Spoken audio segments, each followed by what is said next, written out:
就嚟畢業啦，有好多大學生對於日後嘅財富分配仍然係諗唔通、睇唔透。今日同大家傾下儲錢係咪真係可以致富呢？好多人都話要儲錢，所以我就將大部分嘅收入放喺銀行。但我哋發現每個人對於點樣分配金錢有唔同嘅睇法，我哋一齊嚟聽下佢哋點講。有冇進行過任何嘅投資啊？冇，風險有風險有上有落有大嘅，明白。即係所以我冇呢咁嘅投資。總之金錢擺喺自己身邊係最好嘅。有啊，港股嗰邊咯。明白。咁你覺得咧金錢呢樣嘢會唔會貶值咧？會啊，所以啲人先至話會買金啊或者買樓去投資，因為佢哋會比較冇咁浮動咯。佢哋覺得金錢呢樣嘢係咪會貶值嘅咧？金錢梗係會啦，點解咧？會通脹噶嘛。咁如果你一直揸住 cash， 咁你咪一直啲錢係少咗咯。你買到嘅越嚟越少啦嘛。覺得金錢呢樣嘢會唔會貶值咧？會實會，一定會。點解？你永遠以前嘅100蚊同今時嘅今日100蚊都唔係同一個價值嚟噶嘛。但係喺通脹嘅環境之下，金錢會貶值。如果生活想有長遠嘅保障，我哋可以點做呢？最近我就睇咗本書叫《富爸爸窮爸爸》，入邊提供咗唔少新手投資嘅建議，不如我哋一齊去睇下。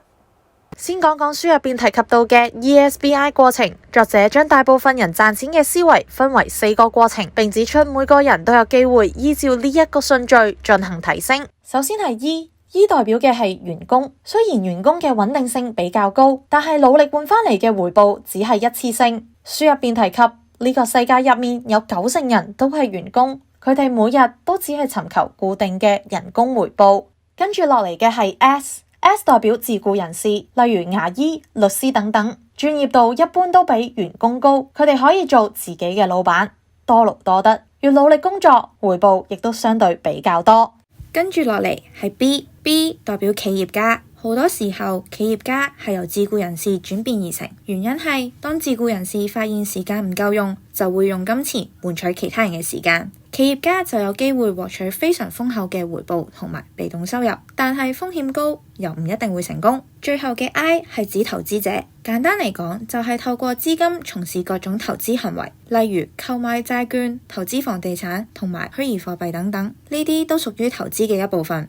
但係成為專業嘅投資者需要非常大嘅資金，雖然佢哋會面對唔同嘅市場風險，但係佢哋比其他人更加可以掌握自己嘅時間，做自己想做嘅事。作者亦都提到，只要每個人都依照 ESBI 呢個過程慢慢前進，最終都能夠達到財務自由。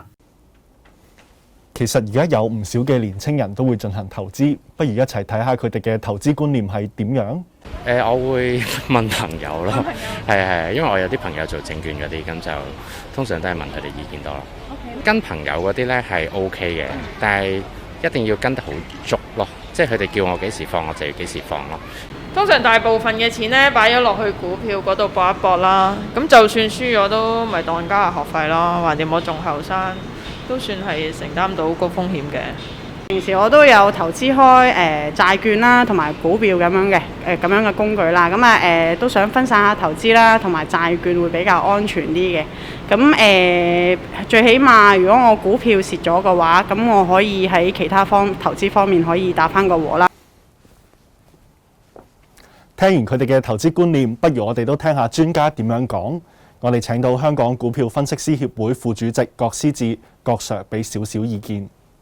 年青人咧可以面對多少少風險，資金方面咧，你話一半係保守，一半係略為投機，或者甚至乎咧3成係保守，7成係投機都唔緊要，因為年青啊，年紀輕啊，仲有大把時間去賺錢。咁啊，作為年青人嚟講咧，就最緊要咧明白自己嗰個環境，嗰個承擔風險嘅能力到底喺邊度。最好嘅年青人咧都係穩定一啲咧，係比較穩陣嘅投資嘅目標，然後咧以月供嘅方法、月供嘅嗰個條款去做一個中線嘅部署。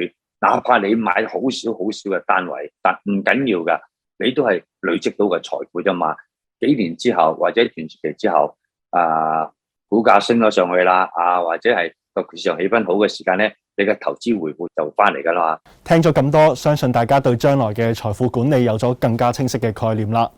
記住投資嘅時候要諗多步，睇清楚。下次再見，拜拜。